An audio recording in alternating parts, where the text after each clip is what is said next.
Si tu t'apprêtes à faire une demande de visa touristique au Canada, ou alors tu as déjà ton visa touristique et que tu es en train de t'apprêter à aller au Canada, tu dois absolument regarder cette vidéo.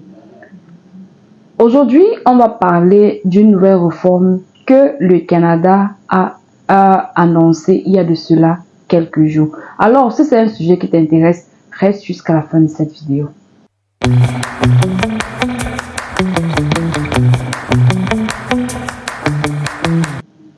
Hello les amis, j'espère que vous allez bien. Pour ceux qui me découvrent pour la toute première fois, je suis Liliane Loufi. Je partage des contenus dans le domaine de l'immigration qui vont te permettre à faire toi-même ta propre procédure ou alors à planifier ton projet d'immigration à l'étranger. Alors si c'est un sujet qui t'intéresse, n'hésite pas de t'abonner et d'activer la cloche de notification sans toutefois oublier de partager. Les amis, l'abonnement ou bien le j'aime, c'est gratuit, ça ne vous demande rien. Donc, n'hésitez pas de vous abonner et d'activer et de me mettre un pouce j'aime. Bon, sans plus tarder, on va entrer dans le vif du sujet. C'est vrai que je suis en retard avec cette information, mais j'ai tenu à la partager avec des personnes qui sont sur cette page. Il y a de cela 2 jours, c'était le 28, il y a le Canada qui a annoncé une nouvelle réforme concernant les visas visiteurs. C'est écrit, le Canada met fin à la politique d'intérêt public permettant aux visiteurs de présenter une demande de permis de travail depuis le Canada. Immigration, réfugiés et citoyenneté a mis fin avec effet immédiat, à une politique d'intérêt public qui permettait aux visiteurs de présenter une demande de permis de travail depuis le Canada. IRCC a mis cette politique en place en août 2020 pour aider les visiteurs qui étaient incapables de quitter le pays en raison des restrictions de voyage liées à la pandémie de Covid-19. En vertu de cette politique, les visiteurs au Canada pouvaient présenter une demande de permis de travail sans devoir quitter le pays. De plus, les ressortissants étrangers qui avaient été titulaires d'un permis de travail au cours des 12 mois précédents, mais qui étaient passés au statut de visiteur, pouvaient présenter une demande pour travailler au Canada de façon légale en attendant qu'une décision soit prise concernant leur nouvelle demande de permis de travail. La politique temporaire devait expirer le 28 février 2025, mais IRCC y met fin dans le cadre de ses efforts visant à réajuster le nombre de résidents temporaires au Canada et à préserver l'intégrité du système d'immigration. IRCC est actuellement conscient que certains acteurs malveillants utilisaient la politique pour tromper les ressortissants étrangers et les amener à travailler au Canada sans autorisation. IRCC continuera à traiter les demandes présentées avant le 28 août 2024 en vertu de cette politique.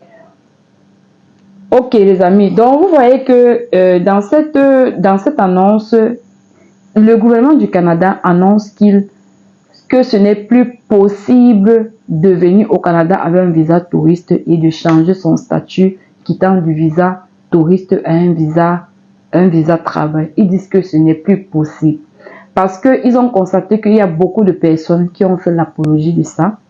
Et c'était devenu le business de certaines personnes, demander aux gens de faire les visas touristes, venir au Canada afin de chercher le travail. Ils disent que à partir de maintenant, ce n'est plus possible. Donc ça veut dire que si vous êtes déjà au Canada et que vous avez introduit votre dossier de permis de travail déjà au Canada, alors là cette politique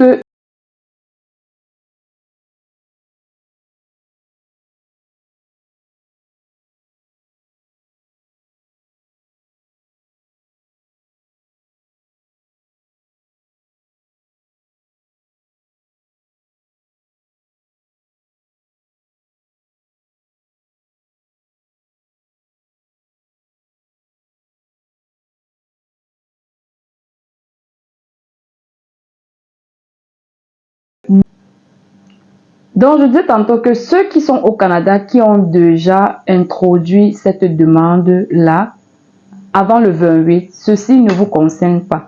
Mais par contre, si vous n'avez pas encore introduit votre permis de travail, étant un visiteur au Canada avec un visa touriste, après le 28, ça ne sera plus possible qu'on traite votre dossier. Donc les amis, il faut faire très attention à des personnes, des agences qui vous encouragent à faire une demande de visa visiteur, sachant que vous voulez aller au Canada pour faire vous voulez aller au Canada avec un visa visiteur et compter y rester. Sachez que vous risquerez d'être dans les problèmes et ça va vous coûter énormément cher. Parce que vous voyez bien le visa visiteur, oui, mais une fois sur place les amis, cela va vous coûter énormément cher. Donc c'est la raison pour laquelle j'ai fait cette vidéo aussi, pour sensibiliser tous ceux qui s'apprêtent à aller au Canada. Donc, si c'est que tu réfléchis déjà à faire ta demande de visa touriste pour le Canada, ou bien si tu as fait ta demande auparavant et que tu attends une réponse, il faut prendre des dispositions pour toi une fois que tu seras sur place. Il y a des personnes qui vont dire qu'ils vont demander ils vont toujours partir et ils vont demander l'asile. Une fois que vous serez sur place, les amis, sachez que quand vous entrez au Canada, on vous interroge, vous allez dire pourquoi vous venez, vous allez signer que vous devez rentrer. Mais sachez que au moment de vous donner une réponse pour votre asile, les déclarations que vous avez faites à l'entrée du Canada, c'est ça qui va vous coincer parce que vous avez dit que vous venez et vous partez, vous avez montré un billet d'avion. Mais comment se fait-il que vous revenez, vous dites que vous avez des problèmes, on vous persécute et pourtant, vous voyez un peu ce que je veux dire. Donc les amis, faites très attention, réfléchissez bien avant de vous lancer pour un visa touriste ou bien si vous avez un visa touriste et vous comptez rester au Canada, réfléchissez bien avant de vous engager. Donc, bon, ceci dit, ça va dépendre de vous. Donc, si vous voulez partir, rassurez-vous de vous rapprocher des agents d'immigration compétents afin qu'ils puissent vous donner des conseils pour que vous puissiez pour éviter les problèmes. Donc, prenez ceci au sérieux. C'est la raison pour laquelle, moi, ici, là, je vous encourage toujours à opter pour certaines procédures telles que le visa séjour linguistique. Vous voyez un peu. Ou bien alors, optez pour les permis d'études. Optez pour le permis d'études. À l'heure où je vous parle là, il y a une procédure que on a fait pour quelqu'un qui est âgé avec un niveau baccalauréat, qui n'est jamais allé à l'école. Je veux dire quoi? Qui a eu son bac, il n'est jamais allé à l'université étant au Cameroun. Mais cette personne vient d'obtenir son permis d'études pour aller faire une formation de quelques mois au Canada. Donc lui, il a eu un permis d'études. Et avec ce permis d'études-là, cela lui permet d'arriver au Canada pendant qu'il sera en train de faire ses études, de travailler. Sa rentrée, c'est le 9 septembre. Il va travailler pendant qu'il sera en train de faire, pendant qu'il sera en train de faire sa formation. Et c'est juste une formation professionnelle qu'il va faire. Et ça va permettre en sorte que dès qu'il va finir, il aura son certificat, il pourra chercher son travail et rester sur place. Donc les amis, je vous encourage tous. Il y a par exemple Québec en tête, je sais pas si c'est Québec, j'ai oublié c'est quoi, métier d'avenir. Là-bas, ils proposent des formations où on vous demande même pas le baccalauréat. Vous avez peut-être niveau BEPC, niveau probatoire. Vous pouvez faire des formations de 10 mois, des formations de 18 mois, de 18 mois. Bref, il y a plusieurs types de formations. C'est vrai que vous allez dire que c'est coûteux, mais les amis, ça vous met en sécurité parce que vous ne payez pas la pension avant d'arriver, avant de faire votre procédure. C'est une fois que vous avez votre visa est approuvé, vous arrivez à l'école et vous payez votre scolarité. C'est pas que vous payez à l'extérieur. Et pendant que vous êtes sur le territoire, vous pouvez travailler pendant que vous faites vos études. Et vous pouvez réajuster votre niveau de vie pour vous permettre de pouvoir, par exemple, payer votre scolarité. Il faut faire très attention avec les informations que les gens vous donnent. Donc, les amis, c'était tout ce que j'avais à partager ici. Donc, faites très attention si vous comptez vous rendre au Canada avec un visa touriste. Ou bien alors, si vous êtes au Canada, vous vous apprêtez à faire une demande de visa de travail. Donc, à défaut, si vous voulez le faire, comme je l'ai dit, faites le visa séjour linguistique. Vous pouvez aussi faire le visa séjour linguistique pour le Canada. J'avais partagé même une autre école ici, au Canada. Il y a tellement de personnes qui sont allées vers eux et tout. Donc, les amis, optez pour cela. Bref, et il faut savoir aussi que Même pour le visa de travail, il y a de cela quelques jours encore, le Québec annonçait qu'ils vont geler pour 6 mois les demandes de permis de travail de certaines professions.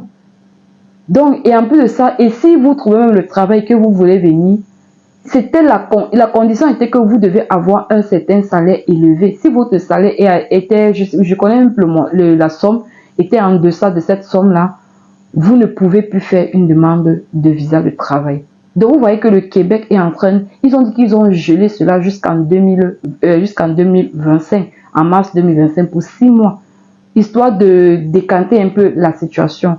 Donc, les amis, faites très attention. C'est pourquoi je vous dis, il faut faire très attention avec les permis de travail qu'on vous propose ou alors avec les visas touristes qu'on vous propose. Donc, soyez vigilants et attentifs. Bon, c'est tout ce que j'avais à partager avec vous et dites-moi ce que vous en pensez en commentaire.